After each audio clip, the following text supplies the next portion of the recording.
Okay, let's have a little look at this lot then. Start with Job 26:7. The earth hangs on nothing. Well, Job 9:6 and Job 38:6 both talk about bases and pedestals. So sometimes he's saying it's hanging on nothing, and sometimes he's saying it's on pedestals or a base. There was a view in the Middle East that the earth was some kind of disc suspended over chaotic cosmic waters. But, that doesn't really tell us anything about orbits or gravity or anything. And the turtle thing is just a complete mischaracterization of what other ancient people believed. In particular, the Greeks, 500 BCE, had a pretty good idea the earth was a sphere suspended on nothing. Next one, Hebrews 11:3. That doesn't really predict atoms, because you have to give it a really kind of twisty reading to believe that that's what it's talking about. But even if it were true, again, the Greeks beat them to it. Democritus and someone else who I can't remember now had already proposed indivisible units called atoms hundreds of years before Hebrews was written. 3. Genesis 6:15. 6-to-1 ratio for a ship. Well, people knew how to build ships. They knew how to build them through trial and error. There's not some mystical maths involved in working out what sort of dimensions would be stable for a barge. So I can't see why that's important at all.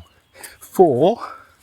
Leviticus 15:13, washing in running water. Well, even animals know that running water is more drinkable and more healthy and better than stagnant water. I mean, I've got a border collie here that I'm walking that won't drink water that's been out for 40 minutes. Ancient people would have known that water that stands around gets slimy, fills up with insects and worms. You don't have to know anything about bacterial theory for that to be the case. So that's running water. 5, burying waste. Funnily enough, years ago, this was the one thing that I agreed with a biblical scholar was perhaps the only useful bit of science in the whole Bible. But, animals also do this instinctively. Cats bury their waste. And it may well be that they were talking about just not showing your arse in the Bible, because it was more about modesty than hygiene. So, again, that doesn't really do it in terms of saying that it's germ theory. And also the Bible contains loads and loads of nonsense about what you should do in cases of leprosy and stuff like that shows that the writers of the Bible didn't understand germ theory at all. 6, Job 38:16, springs of the sea. This is just poetic stuff. We see this all the time. Whenever the Bible slightly hinges on something that looks like it could have been real, we're like, oh look, this is prophecy. And whenever in response, people like me point out stuff that obviously isn't real, you just say, oh, well, that's poetic license. Well, if Job 38:16 shows that God had revealed oceanography, Job 38:22, I think, shows that snow and hail are kept in sort of big cupboards in the sky. So, which is it? 7, mountains on the ocean floor. I think that is a total misunderstanding of the old cosmology. Jonah says, I sank down to the foundation of the mountains, the earth beneath barred me in forever. That isn't a mid-ocean ridge. Again, we're facing the point where, if you interpret it literally, it's meaningless. You have to kind of see it through a mistranslation for it to make sense. Where else? Where are we? 8. Acts 14:17, joy and gladness. Well, that's bonkers, because animals show joy and gladness. Evolutionary biology's got some very good explanations for why that happens. Fear stops you being eaten, joy and so on can help bonding within the kind of community group, which is important for survival.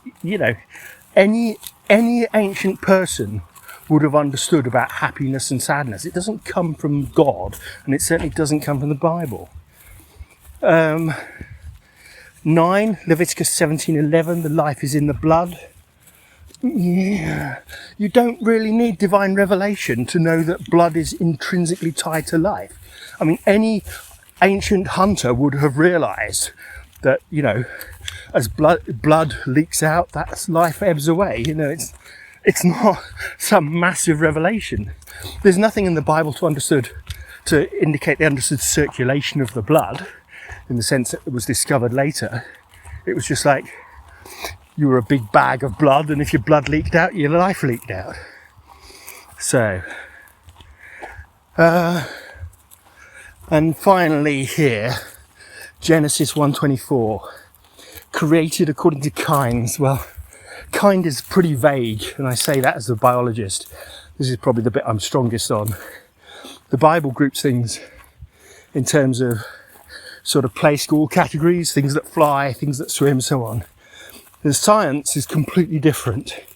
We have convergent and divergent evolution. We don't have any strict boundaries in terms of what natural selection can do. And the phrase in there, horizontal genetic boundaries, listen, I did genetics and then biochemistry. That's not really a real scientific thing. Sorry I'm out of breath. I'm walking up a hill with the dogs, but there's the first 10.